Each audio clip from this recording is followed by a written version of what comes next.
ये रिकॉर्डिंग हो रही। देखो भाई एमसीएस में ना टॉपिक से सबसे पहला टॉपिक है आपके पास टाइम रिस्पॉन्स। टाइम रिस्पॉन्स के अंदर आपके पास दो सिस्टम होते हैं। एक शायद फर्स्ट। क्लियर नहीं है तस्वीर। तस्वीर क्लियर नहीं है।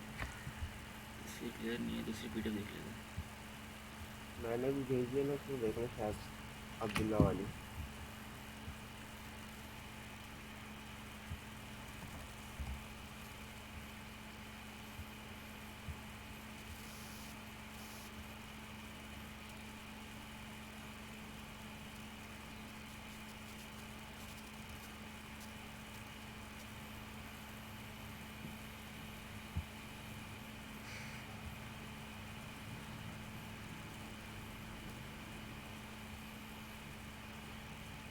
ये वाली।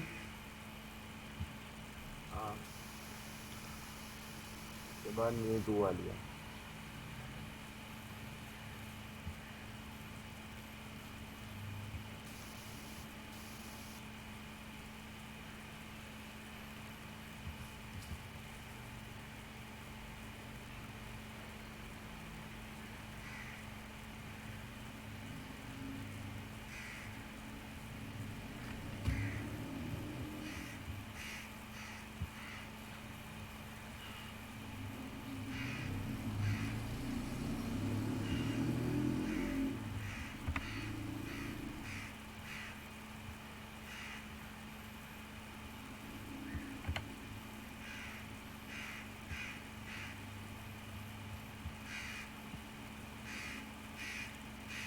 हाँ सही है।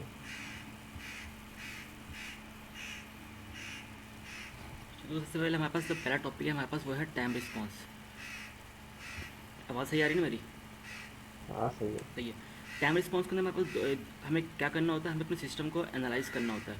हमारे पास सेकंड ऑर्डर सिस्टम भी होता है। ये हमारे पास जो नीचे इक्वेशन होती है ना, जो नीचे गिवन होती है, उस इक्वेशन को देखते हुए हम अंदाज़ा लगाते हैं कि हमारे पास सेकंड ऑर्डर या फर्स्ट ऑर्डर है।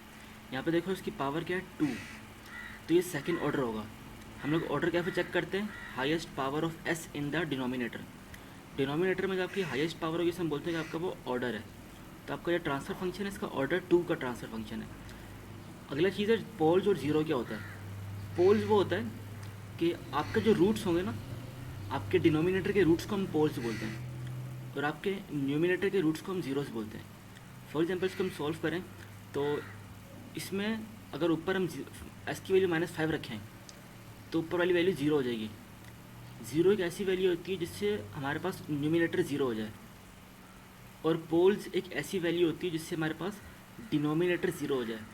अगर हम इसमें एस की जगह -2 या -3 पुट करें, दोनों केसेस में हमारे पास यहाँ पे डिनोमिनेटर ज़ीरो हो जाएगा। तो बेसिकली पोल्स एक ऐसा एलिमेंट है जो हमारे ट्रांसफ़र फंक्शन को इन्फिनिटी बनाता है, और ज़ीरो एक ऐसा एलिमेंट है जो कि हमारे ट्रांसफ़र फंक्शन को ज़ीरो बनाता है। ठीक है। अगर हमारे पास है स्टेप रिस्पॉन्स, अगर हमें किसी सिस्टम है हमारे पास ये, हमें किसी सिस्टम को अगर चेक करना होता है ना, तो हम उसको स्टेप रिस्पॉन्स दे के चेक करते हैं कि हमारा सिस्टम कैसा वर्क कर रहा है। स्टेप रिस्पॉन्स क्या होता है कि उसे 1/s की वैल्यू दे दो। जैसे मेरा सिस्टम है, ये मेरा ट्रांसफ़र फंक्शन है, मुझे इसको चेक करना है कि मेरा फंक्शन सही काम कर रहा है कि नहीं कर रहा। तो मैं इसे स्टेप रिस्पॉन्स दे के चेक करूँगा। स्टेप रिस्पॉन्स का मतलब होता है कि मैं उसको 1/s वाला सिग्नल होता है ना, वो वाला सिग्नल दूंगा उसको मैं। अच्छा, और ये लिखा हुआ है, अब देखो ये मेरे पास सिस्टम है, मेरे पास एक ट्रांसफ़र फंक्शन गिवन है और मुझे बोला गया है कि आप इसको एनालाइज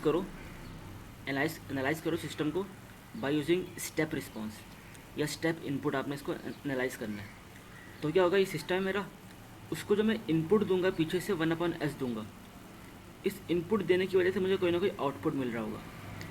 वो जो आउटपुट होगा वो इन दोनों के प्रोडक्ट के बराबर होगा।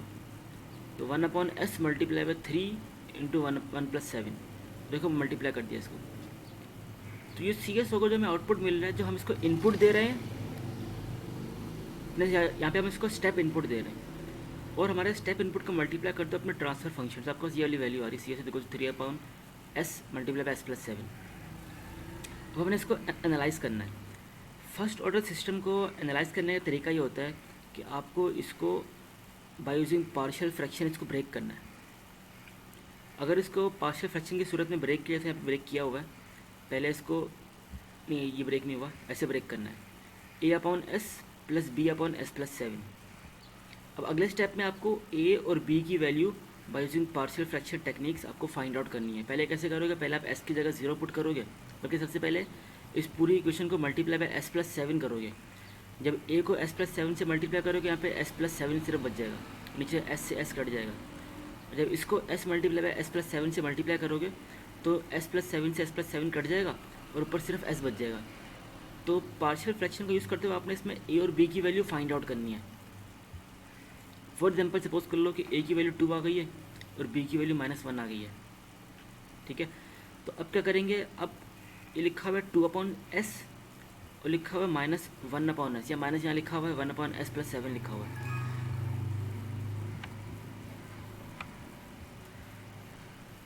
तो ये 1 upon S plus 7 for example लिखा हुआ है, -1 अपॉन एस प्लस 7। तो क्या होगा, जो सिंपल, अब देखो ये हमारे पास अभी है ना, ये हमारे पास फ्रीक्वेंसी डोमेन में है, ये लैप्लास में कन्वर्ट हुआ हुआ है। तो हमने इसको एट द एंड जो हमें आंसर देना होता है वो टाइम डोमेन में देना होता है, क्योंकि इससे अभी हम अपने इस ग्राफ का अंदाज़ा नहीं लगा सकते हमारा ग्राफ कैसा होगा। अगर हमें अपने ग्राफ का अंदाज़ा लगाना है कि हमारा टाइम रिस्पॉन्स ग्राफ कैसा होगा, तो हमें लाजमी तौर से उसको इन्वर्स लैप्लास यूज़ करते हुए, या फिर उसको, ये फ्रीक्वेंसी डोमेन है, फ्रीक्वेंसी डोमेन से हमने उसको टाइम डोमेन में कन्वर्ट करना है। अभी कैसे कन्वर्ट करते हैं, अगर 1 अपॉन एस लिखा हुआ नीचे, तो सिंपल आपका ट्रांसफ़र फंक्शन होता है, ये आपका सिंपल एक वो स्टेप इनपुट होता है। अगर ये 1 अपॉन एस स्क्वायर हो, फिर इसमें हम लोग n factorial divide by n plus 1 factorial वो वाली टेक्निक यूज़ कर रहे होते हैं। ये इसका पेज था, सर ने लिखवाया हुआ था पूरा कि आपको आप इन्वर्स लैप्लास में कैसे जाते हो और सिंपल टाइम रिस्पॉन्स से लैप्लास में कैसे जाते हो, उसमें बहुत सारे फार्मूले सर ने लिखवाए हुए हैं। अगर ये 1 अपॉन एस हो, उसको हम लोग यूटी में कन्वर्ट करते हैं। इसका मतलब होता है फोर्स रिस्पॉन्स होता है। अच्छा, जो पहली वाली वैल्यू होती है ना आपकी, जिसको हम कन्वर्ट कर रहे हैं, हमारे पास ये फर्स्ट ऑर्डर सिस्टम है, इसमें जो पहली वाली वैल्यू होगी हमेशा वो फोर्स रिस्पॉन्स होगा। या सपोज कर लो जिसमें ई ना हो, जिसमें ई ना हो ना, ई के अलावा जो वैल्यू होगी आपके पास फोर्स रिस्पॉन्स होगा। मतलब आपको यहाँ तक जाना है, ये आपका ग्राफ है ना, इसका मतलब ये आपको यहाँ तक जाना है, ये फोर्स रिस्पॉन्स होता है। और नेचुरल रिस्पॉन्स ये वो रिस्पॉन्स होता है जो कि आपका सिस्टम बिहेव, जैसे आपका सिस्टम बिहेव कर रहा होता है, यहाँ तक आपको जाना है लाजमी, और आपका सिस्टम कैसा बिहेव कर रहा है उस पॉइंट तक जाने के लिए इसको बोलते हैं नेचुरल रिस्पॉन्स। तो ये फोर्स रिस्पॉन्स होगा, इसको मैंने कन्वर्ट किया, ए ऐसे आ गया और इसको मैंने यूटी में कन्वर्ट किया। अब ये एस प्लस 7 है, इसको हम लोग जब कन्वर्ट करते हैं इन्वर्स लैप्लास में तो वो एक्सपोनेंशियल फॉर्म में कन्वर्ट होता है, और यहाँ पे +7 लिखा है ना, तो ऊपर -7 आ जाएगा बस। और अगर यहाँ पे -7 लिखा तो ऊपर +7 आ जाएगा, बस साइन यहाँ पे नेगेटिव आता है, इसका ऑपोजिट आता है। यहाँ पे जितना ज़्यादा हमारा ये साइन होगा, यहाँ पे देखो -7 लिखा है, अगर -8 होता, -9 होता, -10 होता, उतना ज़्यादा बेहतर होता।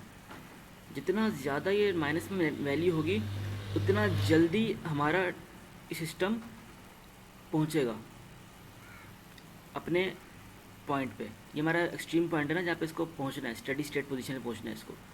तो जितनी ज़्यादा ये वैल्यू होगी उतना ज़्यादा हमारे लिए अच्छा है, उतना हमारा क्विकली वो हमारे पास स्टेडी स्टेट रिस्पॉन्स तक पहुँच जाएगा हमारे पास उतना क्विकली। तो यहाँ पे -7 एक अच्छी वैल्यू है। अगर मैं दो फंक्शन को कंपेयर करता हूँ कि भाई एक फंक्शन ये है जिसका e की पावर -7 आ रही है, दूसरा फंक्शन है जिसकी e की पावर -8 आ रही है, तो बताओ कौन सा ज़्यादा जल्दी परफॉर्म करो, तो जिसकी पावर e की पावर -8 है वो ज़्यादा जल्दी परफॉर्म करेगा। ये वाला पेज क्लियर है? सही है।